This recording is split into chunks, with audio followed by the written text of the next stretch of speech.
Ayer hablaba al final sobre diversos sistemas sociales que comparaba a los sistemas del organismo biológico. Aquí ya hay una dicotomía que atraviesa toda la historia del pensamiento y de la filosofía y de la ciencia. Es ver al organismo, a la naturaleza, al mundo, al cosmos, o bien como organismo o bien como mecanismo. Son dos perspectivas radicales. Ya se intuye que el mundo clásico griego lo ve como organismo y lo conoceremos por deducción desde lo superior a lo inferior. El mundo moderno lo verá más bien como mecanismo y procederá por inducción de lo concreto y elemental a lo superior. Un mecanismo se puede deshacer, volver a armar, cambiar, etc. Aquí hay todo un mundo. Por ejemplo, simplificando, se podría decir que la derecha es organicista y la izquierda mecanicista. La izquierda practica la ingeniería social, la revolución, etc. Tantas cosas. Hoy el tema anunciado se pregunta si es posible un conocimiento científico de la sociedad. Y para responder, vamos a ver primero qué es la ciencia y cómo procede, para ver luego si eso se puede aplicar al estudio de la sociedad. A ver, ¿cómo definirías la ciencia? ¿Qué es ciencia? De entrada, es un tipo de saber, de conocimiento, ¿no? Fruto del estudio. Y lo verificable creo que no basta para definir la ciencia, ¿no? Vamos a ir por pasos. Es conocimiento, saber, ¿no? Pero no cualquier tipo de saber. Es un saber que se nos presenta como sólido, seguro, fiable, fundamentado, de validez objetiva. Objetivo se contrapone a subjetivo, ¿no? O sea, el objetivo no depende de mi biografía, estado de ánimo, carácter, circunstancias, sino que vale para todos, ¿no? En el espacio y en el tiempo. 2 y 2 igual a 4, hoy, hace 1000 años, dentro de 1000 años. Aquí, en Chile, en Nueva Zelanda, en Japón. Y es más, Freddy, ¿qué le ocurre al que niegue que 2 y 2 son 4? ¿Qué le pasa? Queda como un imbécil, se autodescalifica él mismo, ¿no? Queda como un paria social, ¿no? Está loco, ¿no? No razona, ¿no? ¿Y cómo es posible que se obtenga ese conocimiento sólido, seguro, fiable? ¿Qué es lo que nos permite dar con ese tipo de conocimiento? El método, claro, porque también un brujo puede estudiar intensamente los signos, los huesos de la gallina, y eso no. El método. ¿Cómo se denomina el método científico? Son dos términos unidos por un guión. Bueno, método se llama hipotético-deductivo. Así se denominan. Y eso lo sistematiza Bacon. Francis Bacon es el que establece el método de la ciencia experimental. En el Novum Organon. Organon es una obra de Aristóteles sobre metodología. Bueno, pues él es como el nuevo Aristóteles, ¿no? El Novum Organon. De entrada, algo nos interesa. Queremos conocerlo, estudiarlo. ¿Y qué es lo primero que hacemos? Cuando, por ejemplo, como aquí hay médicos insignes, el cáncer. Lo primero que se hace, si quiero estudiar un tipo de cáncer, ¿qué es? Examinar el estado de la cuestión. Ver lo que se sabe al respecto. Bueno, ahora hoy a través de Internet, básicamente, bancos de datos.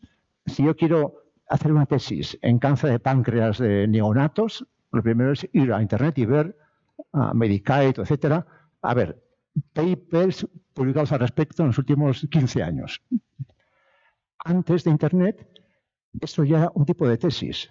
Había tesis que eran estado de la cuestión acerca de lo que fuera, derecho penal, economía, cáncer. Hoy ya no, porque hoy con un clic sabemos el estado de la cuestión de cualquier materia, asunto o disciplina, ¿no? Hipótesis sobre el origen del universo. Clic y tenemos todas las teorías que hay en circulación en el mercado, ¿no? Primero, estado de la cuestión. Entonces ya uno elige tema, perspectiva, asunto, según mis preferencias, intereses, o quién me pague la investigación, quién me financie, etcétera. O cuál sea el tipo de trabajo de mi departamento. Hay una línea establecida, entonces si quiero hacer ahí mi tesis tengo que adaptarme a lo que interesa a ese departamento, etcétera. Bien, y una vez que ya está claro cómo lo que se sabe a día de hoy al respecto, se formula una hipótesis que habrá que verificar. Y la hipótesis se verifica básicamente de dos maneras, o bien observando la naturaleza o bien experimentando en el laboratorio. El experimento es un tipo de interrogatorio a la naturaleza, donde el investigador acota las condiciones. Pregunta de trivial para Freddy. Un tipo de ciencia moderna, experimental, bueno, no experimental, ciencia natural, física, en la que su objeto de estudio hace imposible llevar a cabo experimentos y debe limitarse a la pura observación. Es la astronomía. ¿Quién puede hacer experimento con estrellas o planetas? ¿No? Analizamos, ¿eh? O bien enviando aparatos al espacio que hagan fotos, o bien análisis de las radiaciones, ¿no? Espectrografía, etcétera, ¿no? Pero uno no puede experimentar con planetas o con estrellas o con galaxias, es imposible, ¿no? O sea, y por tanto, para verificar la hipótesis, observamos la naturaleza o preguntamos en el laboratorio, ¿no? Y lo que resulte de eso obligará a aceptar la hipótesis, descartarla, modificarla. Ahí hay todo un juego entre experimentación, hipótesis, reformulación. Bien, para ir acotando lo que es la ciencia como praxis, como sistema de trabajo y conocimiento, la ciencia cuando avanza y da con explicaciones de fenómenos, formula leyes, teoremas. Un conjunto de leyes trabado que da cuenta de un ámbito de la realidad, sea esta química, física, social, etcétera, se llama teoría. También otro concepto clave en ciencia es el de modelo. Con frecuencia lo que queremos estudiar es complejo, no se deja manipular, el approach es difícil, y entonces lo que se hace es un modelo, una reproducción esencial, esquemática de eso, manipulable, observable. Se estudia el modelo y confiamos en que lo que nos dice el modelo podrá luego aplicarse al original. Y esto funciona. Hay modelos de muy diversos tipos, matemáticos, lingüísticos, físicos. Por ejemplo, en los astilleros, cuando se construyen barcos, se hacen planos y demás, pero también se hacen maquetas del barco que se prueban en una especie de piscinas que son llamados canales hidrodinámicos. Y se somete a la maqueta a corriente, olas, viento, y lo que le pasa a la maqueta después refleja el comportamiento del barco. Probamos en la maqueta. Además de calcular, queremos ver qué pasa con el juguete, ¿no? Con la maqueta, ¿no? Modelos muy variados, ¿no? Hacia 1900, cuando se estudia el átomo, el modelo del sistema solar. Núcleo como el Sol, electrones como planetas. Para estudiar el tránsito de las ciudades, modelos de mecánica de fluidos. Y funciona. Modelos muy variados, ¿no? El modelo es sencillo, simple, y lo que nos dice el modelo después funciona en la realidad más compleja, ¿no? Otro concepto importante en ciencia es el de paradigma. El paradigma es una visión más amplia de una realidad que se asume. El paradigma no se demuestra, se acepta como punto de partida, y el paradigma es el marco que determina el tipo de preguntas y de respuestas que se van a considerar aceptables. para esa disciplina. En física, ahora que no está Felipe, me puedo explayar en física sin miedo. El paradigma de la física clásica de Newton. Espacio y tiempo absolutos. Paradigma de la física moderna. Teoría de la relatividad, física cuántica. Espacio y tiempo no absolutos. Uno es más verdad que otro. No nos importa. El paradigma cuántico relativista da cuenta de más fenómenos que la física clásica no podía explicar. Por ejemplo, la dualidad onda y corpúsculo. Eso para Newton es algo misterioso. Los cuánticos lo explican. En economía, paradigma de la economía clásica. ¿Qué nos dice Freddy? ¿Qué dice? ¿Cómo concibe ese paradigma la actividad económica? Bien, pero me parece que la asunción básica de ese paradigma clásico dice que los actores económicos, ya sean individuos, colectivos, empresas, buscan siempre y en todo momento maximizar el beneficio, para lo que adoptan una conducta racional. Bueno, eso no es un teorema demostrado, es un presupuesto en el fondo antropológico, que hoy se revisa porque hay muchos actores que no buscan maximizar el beneficio. Hay el tercer sector, ONGs, filantropía, etc. Pero eso es, como digo, un marco para trabajar como científico, para formular hipótesis, para determinar respuestas aceptables. Los paradigmas cambian y casi nunca por motivos científicos, sino por motivos sociales, generacionales, políticos. Un paradigma cae y surge otro, ¿no? El moderno, como iremos viendo, siente una inclinación adámica. Piensa que con él el mundo empieza desde cero. Por ejemplo, mito de la revolución. Rechazo a la tradición como algo obsoleto, caduco. También la ciencia moderna querría empezar de cero, sin presupuestos, sin condicionamientos. Eso hoy sabemos que es imposible. El científico presupone, como dirían en Chile, hartas cosas, muchas cosas. Presupone el lenguaje, las leyes de la lógica, la existencia del mundo, etc. Y ya, más en concreto, presupone axiomas y postulados. Axiomas para validez para varias ciencias y los postulados propios de una disciplina. Por ejemplo, la geometría de Euclides, que es la clásica del bachillerato, ¿no? 5 postulados. En el quinto dice que por un punto dado, los puntos se dibujan con una X, ¿no? Exterior a una recta, puede trazarse una sola paralela a la recta, ¿no? Y así funcionamos, ¿no? Siglo XIX. 2 nombres de interés, Riemann y Lobachevsky. A ver si lo escribo bien, ya más o menos, Lobachevsky, o con I latina, no sé. Van a desarrollar geometrías no euclidianas, diciendo, por un punto dado exterior a una recta, pueden trazarse infinitas paralelas a la recta. O, segunda versión, no puede trazarse ninguna paralela. Parece absurdo, pero uno desarrolla la geometría, teoremas, y luego se ve que pueden representarse en espacios cóncavos o convexos. Y son de utilidad para Einstein y la relatividad, para la matemática espacial, postulados convencionales. Pueden ser contraintuitivos.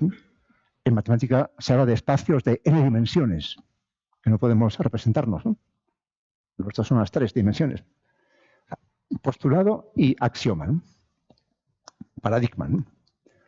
Entonces, visto más o menos cómo opera, bueno, y el ideal de la ciencia es que las teorías tengan una vigencia limitada en el tiempo. ¿Por qué? Porque surgirán nuevas teorías de más potencia, de más alcance explicativo. O sea, el ideal es que una teoría dure poco, para que la releve otra más potente, más capaz. Vamos ahora a la sociedad. ¿Es posible un estudio de la sociedad al modo del físico y del químico y del biólogo? Pondré un ejemplo. Veamos en acción. Bueno, supongamos que nos interesa, por ejemplo, estudiar el comportamiento electoral de una población. Cómo vota esa población y por qué vota como vota. Podemos hacer acopio de todos los datos sobre la votación en la historia, en las elecciones de todo tipo, municipales, nacionales, etcétera, cómo votó la gente y según qué variables, por sexo, por edad, por todo. Podemos decir, los rubios con diabetes y más de 40 años votaron X. O sea, podemos hacer un banco de datos fabuloso y saber todo sobre la historia del voto de esa población. Pensemos en un químico que estudia cómo se comporta un metal y un zoólogo que estudia cómo se comporta, por ejemplo, un hormiguero. Analizan el metal, propiedades, estructura atómica, cómo responde a la presión, temperatura, etc. El biólogo analiza las hormigas, su anatomía, fisiología, mete en el hormiguero unas cámaras, filma todavía el hormiguero, etc. Y concluyen pues, lo que fuere, el metal a tal temperatura, no sé qué, etc. Respuesta del metal X a tal, lo que fuere, un paper. Y el biólogo lo mismo, hace su investigación, publica un texto sobre el hormiguero por dentro y la hormiga. Tal. Claro, ese paper que publica el químico o el biólogo no afecta para nada, no influye ni en el metal estudiado ni en el hormiguero. O sea, las hormigas van a lo suyo, sea cual sea la suerte del paper del biólogo. Ese estudio, si está bien hecho, permite predecir cómo responderá el metal a tal temperatura o a tal condición, qué harán las hormigas en tal momento del año, cuando toque lo que fuere, reproducirse, dormir, etc. Y además, el químico o el biólogo no se ven afectados por el estudio que realizan, salvo que, en fin, que dediquen un tiempo, etcétera. Pueden tener pesadillas porque llega el plazo de entrega del paper y aún no han terminado, tal, pero ¿qué le pasa al sociólogo que estudia la conducta electoral de la población? Primero, eres miembro de la población estudiada. Entonces es fácil que haya una interacción. Además, en cuanto el estudio se publique, afectará, influirá y cambiará a la población estudiada. En cuanto uno publica un estudio sociológico y eso se hace público, eso incide en opiniones, cambia conductas, mentalidades. O sea, lo que hace el sociólogo o el humanista influye en el objeto estudiado. Y supuesto que ese sociólogo haya hecho la historia exhaustiva del voto de esa población en la historia, ¿podrá adivinar cómo votará esa gente el domingo próximo? No, porque el votante es libre. Es libre, es caótico, es imprevisible, como queramos llamarlo. No es ni como la hormiga ni como el metal. Entonces, por ejemplo, en países como España está prohibido publicar la semana antes de las elecciones sondeos electorales, porque se piensa que eso podría influir en el resultado de la elección. Es un tema controvertido, polémico, aunque también es imposible de cumplir, ¿no? En España lo que ocurre es que se hacen esas encuestas desde Andorra. que es un país independiente, vecino de España, ¿no?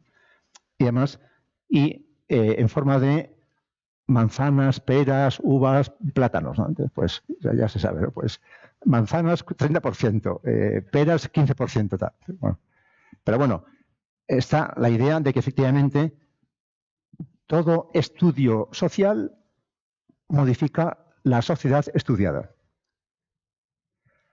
Y, por ejemplo, en sondeos electorales, si un partido va a ganar supuestamente y con gran ventaja, ese partido generalmente tenderá a ocultar esa encuesta porque podría desalentar a los votantes. Bueno, eso se ha hecho, si me voy a la playa no pasa nada, ¿no? Entonces, a la gente, al partido le interesa movilizar a los votantes y no dar por supuesto que la victoria es ya abrumadora y clara. A veces se esconden encuestas muy, muy favorables. O sea, ya se ve que, de una parte, el sociólogo, el economista, etcétera, no puede aspirar a la exactitud del físico o del biólogo. Pero tampoco se puede decir que sea un charlatán que dice, habla por hablar, como hablamos tomando café a media mañana, ¿no? En la oficina. No. Ha hecho acopio de datos, ha analizado tendencias, ha buscado regularidades, ciertas pautas, y eso permite establecer, si no una teoría de cumplimiento exacto, sí un conocimiento aproximado, ¿no? Y por eso hablamos con fundamento de ciencias naturales y ciencias sociales.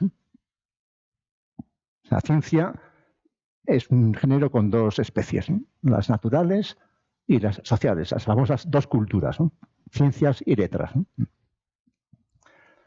Bueno, aquí no quiero desanimar a Freddy, pero en las ciencias sociales la ciencia que pisa más fuerte es la economía, porque maneja matemáticas, matrices, entonces pues van, pero los pobres no dan una, nunca aciertan. Es frustración continua, ¿no? Aunque sí que hay alguna ley económica de cumplimiento universal, como las de la física, por ejemplo, oferta-demanda, eso, o la curva de Lakoff sobre impuestos, etcétera. Hay ya ciertas regularidades que son como las leyes de la física, ¿no? Bueno, sigo aprovechando la ausencia de Felipe para ya hacer un poco de pinito especulativo, porque, por ejemplo, un tema que se debate en teoría de la ciencia es si las leyes de la ciencia física, ¿no?, son eternas o no, o pueden cambiar, ¿no? Un tema por discutir, ¿no? El mundo evoluciona.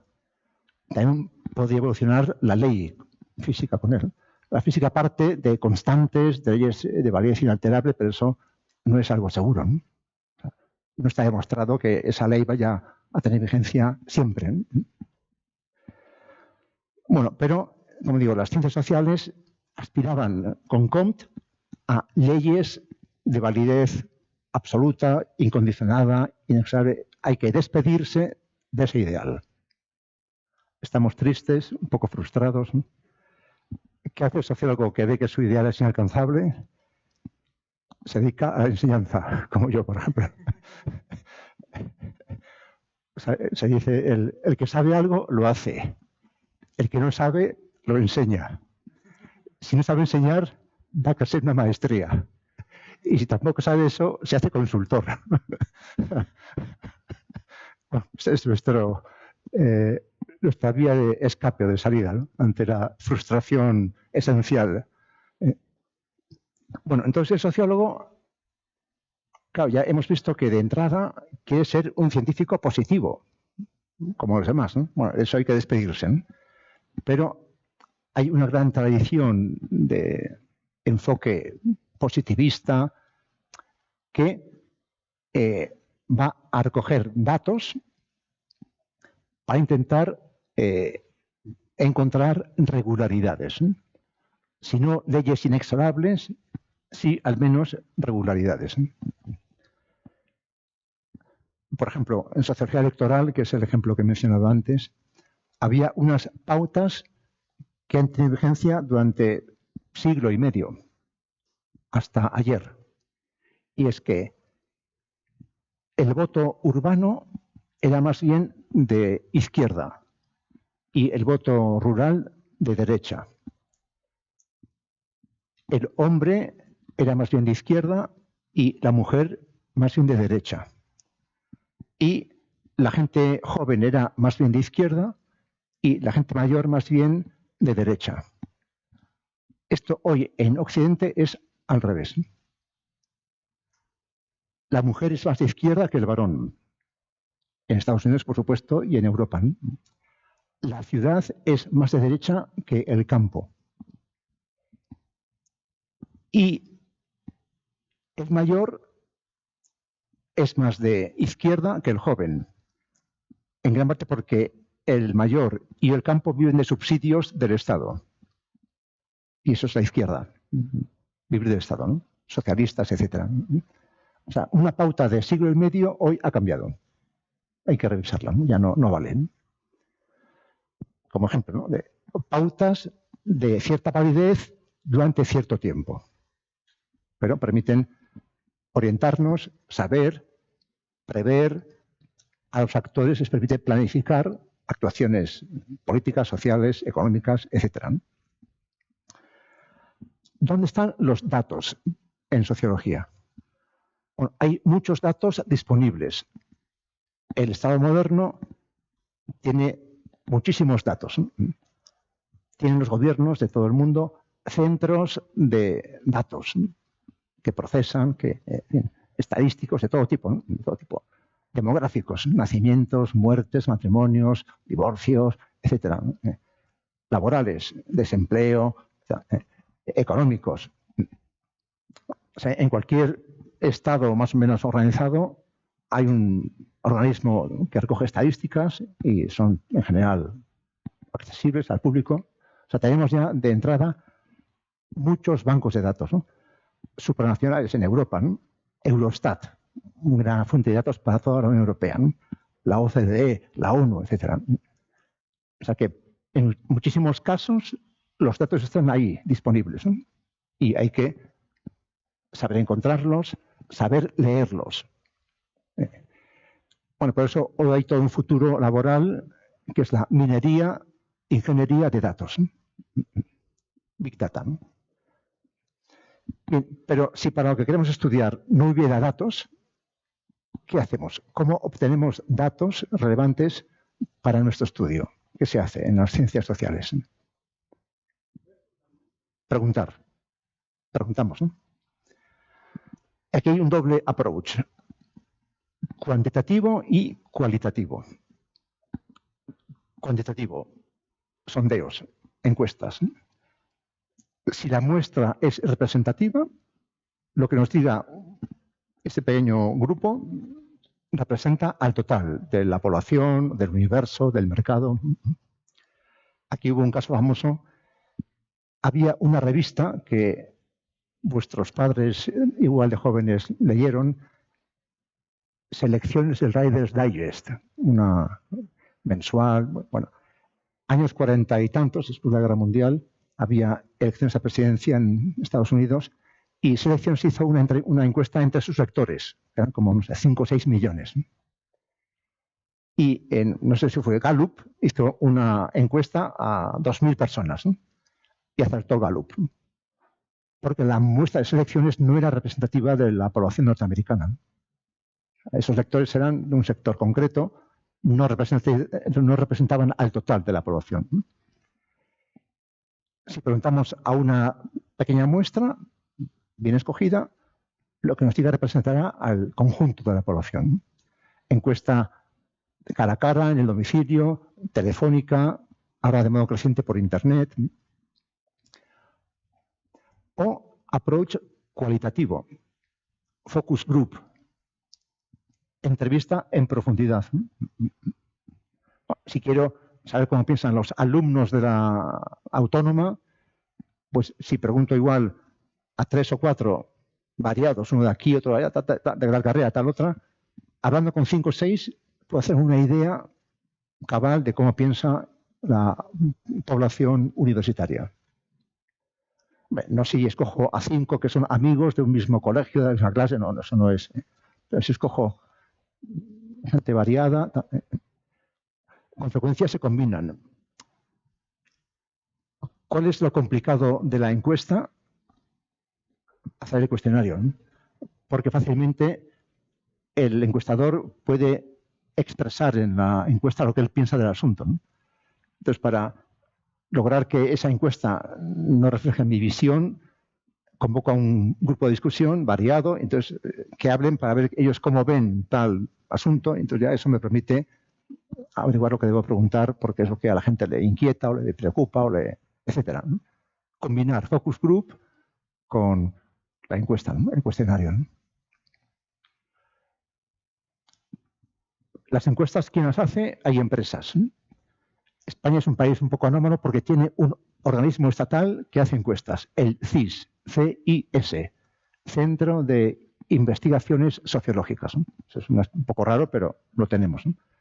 Hace una encuesta mensual, salvo en agosto, ¿no? Con preguntas invariables y cada mes un tema concreto, ¿no? Que fueran salud, religión, política, ¿no? Pero siempre preguntando, pues, ¿a quién votaría el domingo? ¿Qué problemas tiene el país? ¿O tiene usted? Etcétera, ¿no? Bueno, las encuestas están bien, aunque tienen su dificultad, ¿eh? Si uno lee en la prensa, en cualquier medio, sobre una encuesta o un estudio, se publica un estudio sobre lo que fueren, que hay que mirar para poder calibrar la seriedad y rigor de esa encuesta o estudio. Aquí hay que tender la fuente. Bueno, hay que mirar, en segundo lugar, lo que se llama la ficha técnica. Cómo se hizo esa encuesta, de qué tipo es, la muestra, su tamaño, fecha, etcétera. Hay algo ya que conocido, que es la ficha técnica. Si esa ficha se omite, hay que desconfiar. Pero la clave no es la ficha técnica. La clave es quién encarga y paga la encuesta. Es lo decisivo, ¿no? O el estudio, ¿no? Pensemos, jóvenes y consumo de alcohol. Encuesta. Una que encarga la Liga Antialcohólica y otra que encarga la patronal cervecera. ¿Dirán lo mismo las encuestas? No. Y no porque manipulen o engañen, sino el modo de preguntar. Un gobierno quiere hacer una obra pública. Una carretera, lo que fuere, una central eléctrica, una presa, que tendrá un inevitable impacto medioambiental, ¿no? Entonces ahora se pide que antes de hacer la obra pública se encargue un estudio del impacto ambiental de esa obra pública, ¿no? ¿A quién se encarga? Pues algún científico, algún profesor, investigador, se encarga el informe, ¿no? Llega al ministro de Obras Públicas y ve que ese informe desaconseja la obra pública porque pondrá en peligro tal especie de pájaros, ¿no? Para alegría de Daniel, que verá que... ¿qué hará el ministro con ese informe? Al cajón. Encargará otro, que es también contrario al cajón, porque dinero al fin y al cabo hay de sobra, ¿no? Y ya el cuarto informe es menos negativo, claro, porque el impacto posible futuro es algo, no es del todo, no es exacto, es una... Bueno, pues ya ese que es menos negativo es el que hará público. Hace 5 o 6 años fue famoso un informe, un estudio que difundió el New York Times y a la prensa mundial sobre sobrepeso, que es el primer azote de salud pública en Occidente, ¿no? Sobrepeso, que lleva luego a obesidad, y por eso la OMS dice que la enfermedad del siglo XXI será diabetes, efecto del sobrepeso, del sedentarismo, con secuelas cardiovasculares, oftalmológicas, etc. Bueno, pues este informe decía, de modo un poco extraño, pero lo decía, que causa del sobrepeso es el sedentarismo, la falta de ejercicio, y no la dieta. La dieta no influye en el sobrepeso. Curioso, ¿no? ¿Quién financiaba ese informe? ¿Quién lo encargó? Coca-Cola. Claro, por eso ya desde hace tiempo los gobiernos y las revistas, etcétera, se pide que todo informe declare quién lo financia, si hay un conflicto de intereses, etcétera, ¿no? Eso ya, pero hasta ayer esto era un desbarajuste, ¿no? Intereses económicos coloreaban los informes, los papers, los estudios, y eso se intenta acabar, pero no se consigue del todo, ¿no? Bueno, hace una semana se publicó un informe en Nature Communications que proponía reducir a la mitad en el mundo el consumo de carne y de leche para asegurar que mejora el medio ambiente, etcétera, ¿no? Bueno, tuvieron que decir que del equipo que lo hizo, un equipo, había gente de Austria, de Estados Unidos, un típico equipo multidisciplinar, multinacional, tal, había 2 personas que trabajan para Impossible Foods, una empresa norteamericana que hace hamburguesas no cárnicas, sino vegetales y demás, ¿no? Bueno, ya, claro, ya se sabe entonces quién está detrás, ¿no? de ese tipo de propuesta, etcétera. Como en las películas policíacas, siempre hay que preguntar esto a quién beneficia. El derecho romano, qui prodest, esto a quién beneficia, ¿no? ¿Qué dice el testamento de la anciana millonaria? Ante cualquier encuesta, sondeo, informe, estudio, preguntarse, ¿no? A ver, primero, está bien hecho, pero esto, ¿por qué sale ahora? ¿Por qué de repente este estudio, ¿no? ¿Y quién lo paga? ¿El gobierno o la oposición? Entonces hay que saber siempre, ¿no? O sea, datos, ¿no? También con encuestas hay problemas, ¿no? En según qué sociedades, por ejemplo en Norteamérica, hay ya saturación y hartazgo. Mucha gente no responde ya, porque está harta de encuestas, de sondeos. La gente también tiende a responder para quedar bien con lo que considera que es la opinión pública dominante, aunque sea por Internet, aunque sea anónima. O sea, mucha gente no responde lo que piensa sinceramente, sino lo que cree que es correcto, oportuno, aceptable. Por eso, por ejemplo, en Europa, elecciones, grupos candidatos de derecha extrema, Le Pen en Francia, sondeo a pie de urna, cuando la gente sale, ¿usted a quién ha votado? Según ese sondeo, a Le Pen le ha votado el 15%, recuento, 23%, ¿no? O sea, la gente tiene miedo o no quiere significarse y dice que ha votado a un candidato mal visto, que no está de moda, etcétera, etcétera, ¿no? O sea, la gente quiere quedar bien y adaptarse a lo que está vigente en su entorno, ¿no? Hay también encuestas mal hechas. En Europa, al menos, no sé, en Honduras, las empresas, ¿a quién contratan para preguntar? Estudiantes, amas de casa, porque tienen tiempo. Sondeo en cualquier ciudad, electoral, a domicilio. Pues la gente está en el centro de la ciudad, de la empresa, 5 señoras encuestadoras, cada una irá en una dirección con pautas. En la primera manzana, en la primera cuadra, el primer portal, el primer piso, tal, y preguntar por la última persona que cumplió años en la casa, ¿no? Después, etcétera, para asegurar que es una muestra aleatoria, representativa, etcétera. Muy bien. Objetivo, en la mañana hacer 5 entrevistas, ¿no? Estas 5 o 6 señoras a las 9 de la mañana tienen sus folios en la mano y ¿qué hacen? Un poco de psicología femenina. ¿Qué hacen estas señoras? ¿Otra cosa? ¿Qué otra cosa? Tomar café. Antes de empezar, un café, ¿no? Se sientan a tomar café y de repente, las 12:30, se fue. Bueno, entonces hay que hacer 5 encuestas. Entonces van a la primera cuadra y en 5 viviendas, una tras otra, hacen la encuesta, ¿no? Con lo cual no es representativa, ¿no? Esto el de la empresa ya lo sabe. y con frecuencia envía espías para vigilar a las encuestadoras, ¿no? Para asegurar que cumplen, etcétera. Que hay mucha encuesta mal hecha. Por eso también las encuestas a veces fallan de modo estrepitoso, ¿no?